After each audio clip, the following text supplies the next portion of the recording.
আল্লাহ তাআলা বলেন ইউহিব্বুহুম, আল্লাহ তাআলা তাদেরকে ভালোবাসেন। আল্লাহ যাদেরকে ভালোবাসেন তারা নামাজ ছুটতে পারে না। সুবহানাল্লাহ। আল্লাহ যাকে ভালোবাসেন তার নামাজ কি?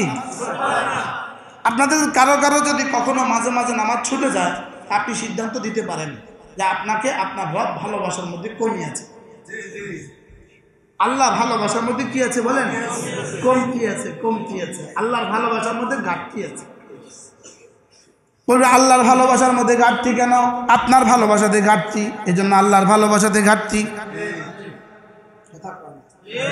ছোট বাচ্চাটাকে মা কি পরিমাণ ভালোবাসে, লেকিন 25 বছরের বাচ্চা, এই যে এখন এক মহিলা আসছে, হুজুর আমার ছেলেটা 25 বছর বয়স, মালয়েশিয়া থাকে, সে আমার কথা শুনে না, সে আমার গায়ের দিকে তেড়ে আসে।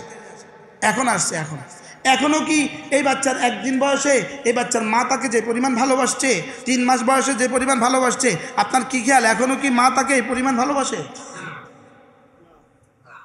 বুঝেন নাই কথা? এখন তো একটু আগের কথা, একটু আধা ঘন্টা আগের কথা, হয়তোবা ওই মা থাকতেও পারেন, হয়তোবা ওই মা নিচে থাকতেও পারেন।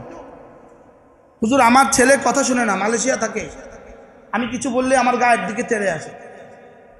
এখনো কি এই মা ওই ছেলেকে আগের মতো ভালোবাসে? হ্যাঁ, কিন্তু এই ছেলে 3 মাস বয়সে, হ্যাঁ 100তে 100 ভালোবাসছে কিনা? আচ্ছা 6 মাস বয়সে যখন এই ছেলে মাকে আদর থাপ্পড় দিত, তখন কি মার ভালোবাসা বাড়ছিল না কমছিল? ছেলে মাকে থাপ্পড় দেয়, মা আদর করে, বাস্তব না বাস্তব? আচ্ছা 1 বছরের মেয়েটা মাকে জোরে জোরে থাপ্পড় দেয়, মা কি থাপ্পড় দেয় না আদর করে? সেখানে আদর করে কেন? এখানে অবুঝ। এই জন্য ইয়াহুদি আল্লাহর এত নাফরমানি করে, আল্লাহ বেশি নারাজ হয় না, কয় অবুঝ।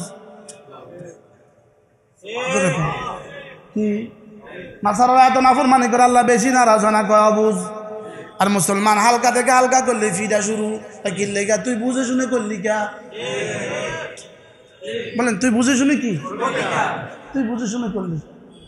আচ্ছা আপনি দেখেন, কেউ যদি কুকুর পালে, তাহলে এই কুকুরের খাওয়া দাওয়া এই বাড়িওয়ালার উপরে কি ফরজ? কথা কন, এই কুকুরকে খাওয়ানো দেওয়া এই বাড়িওয়ালার উপরে কি ফরজ? বিড়াল পালে, বিড়ালকে খাবার দেওয়া এই বাড়িওয়ালার উপরে কি ফরজ? মুরগি পালে খানা দেওয়া কি? এখন কুকুর পালে, খানা দেওয়া ফরজ। এই খানা কুকুরের জন্য কত কষ্ট করে, প্রতিদিন এটা কিনে ওটা কিনে এটা কিনে কুকুরের জন্য, কিন্তু এই কুকুর পাগল হয়ে গেলে কিন্তু এই কুকুরকে হত্যা করা ফরজ। বুঝে না কথা, কি বুঝছেন বলেন? এতদিন ইসরায়েলকে আল্লাহ পালছে, আল্লাহ পালছে, সারা দুনিয়া সব ইয়াহুদ নাসারা আল্লাহই পালে। এখন যখন পাগল হয়ে গেছে, এখন হত্যা করা ফরজ। না বুঝলেও ফরজ, আপনারা না বুঝলেও ফরজ। কি বলছি বলেন? এখন মাথা গরম হয়ে গেছে, এখন কি হয়ে গেছে বলেন? এখন মাথা খারাপ হয়ে গেছে, এবার হত্যা করা কি হয়ে গেছে? ফরজ হয়ে গেছে। রাসূল মক্কাতে 13টা বছর কি পরিমাণ সৌহার্দ্যের সাথে ছিলেন, কি পরিমাণ ভালোবাসার সাথে ছিলেন, কি পরিমাণ আদল ইনসাফের সাথে ছিলেন, কি পরিমাণ কি বলে একরামের সাথে ছিলেন। লেকিন যখন মদিনায় গিয়া হামলার জন্য তৈরি নিছে, এবার বাইরে সুবহানাল্লাহ বলবেন না? এবার ফিরা শুরু, এবার কি শুরু বলেন? ওমা আরসালনাকা ইল্লা রাহমাতাল লিল আলামিন, নবী রহমতে দু জাহান, এভাবে মারলেন কেন? বলে এটা এতদিন ছিল ভালো, এখন হয়ে গেছে পাগল, এজন্য এবার হত্যা করা ফরজ হয়ে গেছে। কি ভাই, এতদিন কোনোদিন আমরা কইছিলাম ইসরায়েলের কথা? কইছিলাম? থাক তোরা থাক, হিটলার মাইরা মুরা যাও, কটা রেখে গেছিল। আমি তো হিটলারের লাগে দোয়া করতে মন চায়, হিটলার লেগে আগে দোয়া, আমি ওদের মনে মনে আল্লাহ হিটলার লেগে দোয়া করেন, কোনো জায়েজ বলি আল্লাহ জালেম দিয়ে জালেমকে ধ্বংস করেন। কি বলেন বলেন? আল্লাহ জালেম দিয়ে পৃথিবীতে, এটাই আল্লাহর ঘটনা, আল্লাহ জালেম দিয়ে জালেমকে ধ্বংস।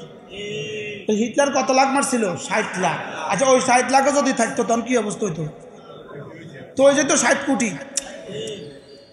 তাহলে কি অবস্থা হইতো আমগো? হ্যাঁ, আর হিটলার লেগে কি করা যায়? বেঈমান যে দোয়া করা যাবে না, বলেন বেঈমানের জন্য কি করা যাবে না? কিন্তু হিটলার কি কামটা করছিল, আল্লাহ রে, হিটলার ঠিকই বুঝছিল, মার এই জাতির মার, এই কুত্তা মার। শুধু মারছে, শুধু মারছে, শুধু মারছে। কে? হিটলারের শুধু মারছে। আজীব কথা। তো মাইরা দইরা এবার কিছু রয়েছে, কিছু সব বাইর করেছে, জার্মানি থেকে বাইর করে, বাইর যা আছে দান্ডা বাচ্চা সব বাইর, জার্মানি থেকে সব বাইর করে দিচ্ছে, সব বাইর, সব বাইর, সব বাইরে গেছে। কত পৃথিবীর কত দেশের কাছে আশ্রয় চাইছে, আঙ্গুরে একটু আশ্রয় দেন, আঙ্গুরে একটু আশ্রয় দেন। ও তার সবাইকে না, এই কুত্তা আশ্রয় দেওয়া যাবে না,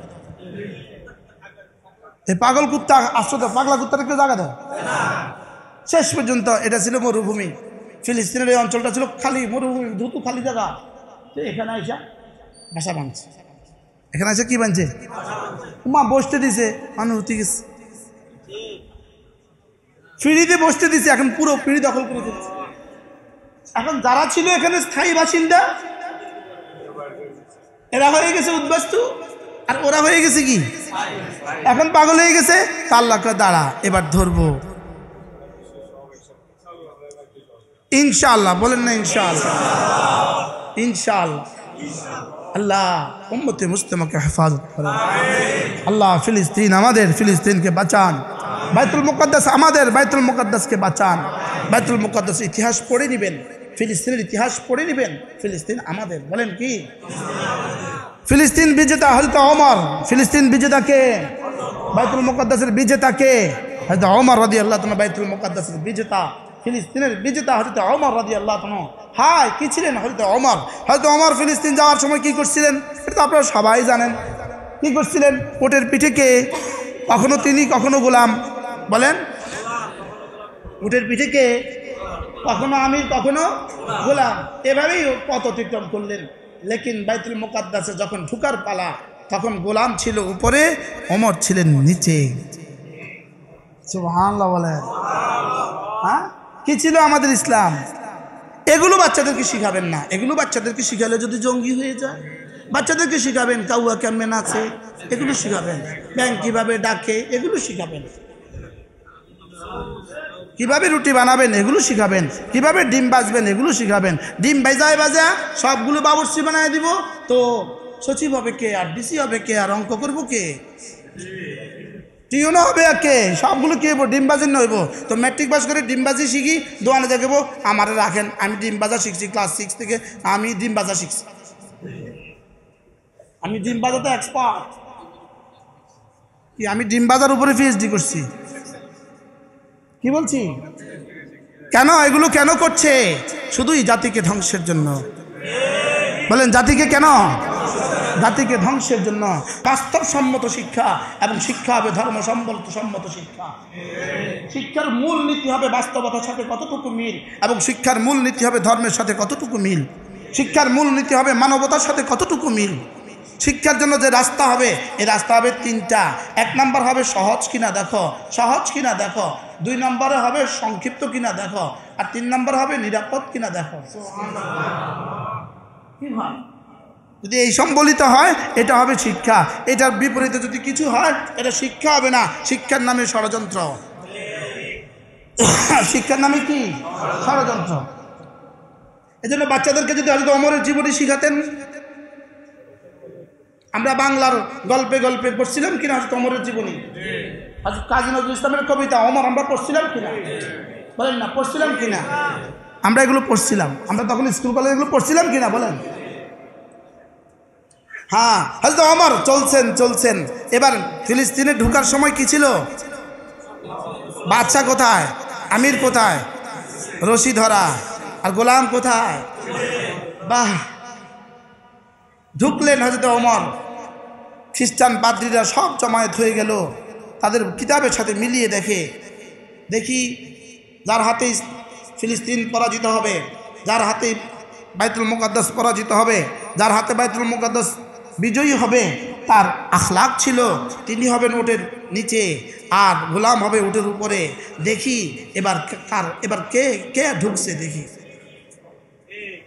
হ্যাঁ, মিলে গেছে তো। সুবহানাল্লাহ বলে কি হয়ে গেছে তো? মিলে গেছে তো, বাস। আচ্ছা, আরেকটা পরীক্ষা বাকি রয়ে গেছে। হয়তো ওমর বসলেন, সবাই বসলো সামনে। হয়তো ওমরের হাতে প্রধান পুরোহিত চাবি তুলে দিবেন বাইতুল মুকাদ্দাসের। পুরোহিত বললেন আমার একটা পরীক্ষা বাকি রয়ে গেছে। তো হযরত ওমর ডান দিকে গেলেন, গভীরভাবে পর্যবেক্ষণ করলেন, আবার বামে গেলেন, পর্যবেক্ষণ করলেন, আবার সামনে গেলেন, আবার পেছনে গেলেন, গিয়ে বললেন আমি তার হাতে চাবি দিব না, আমি চাবি দিব না, আমি কি দিব না। আহ আহ প্রধান সেনাপতি হযরত আবু উবাদা ইবনুল জাররাহ রাদিয়াল্লাহু তাআলা আনহু, হযরত ওমর মসনদে বসার আগে আবু উবাদা বলছিলেন আমির, আমাদের কাছে একটা দামি চাদর আছে, এই চাদরটা যদি আপনি পরে নিতেন সুন্দর লাগতো, মুসলমানদের আমির সুন্দর জামা পরে বসছে। হয়তো আবু উবাদাকে হযরত ওমর বললেন তুমি মুসলমানদের সেনাপতি, আর না চাবুক লাগা দিতাম পিঠে, তোমার কাছে আমি এমনটি আশা করিনি।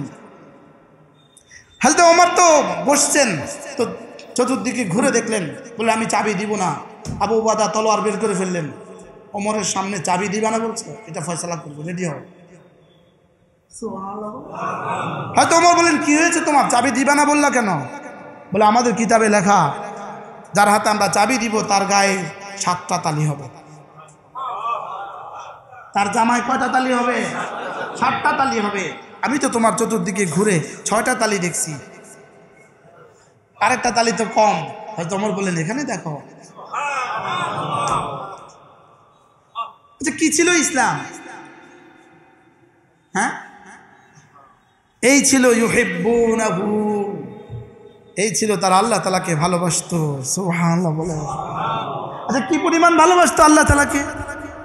হ্যাঁ, সাহাবা ইকরাম কি পরিমাণ ভালোবাসতেন আল্লাহ তাআলাকে, আল্লাহ রাসূলকে সাহাবা ইকরাম কি পরিমাণ ভালোবাসতেন। আমরা শুধুই ভালোবাসার শব্দ আছে, কি আছে বলেন? আমি প্রায় এই কথা প্রতিদিন বলি, আছরেই প্রমাণ হবে কার কলিজায় আল্লাহ তাআলা ভালোবাসা কতটুকু।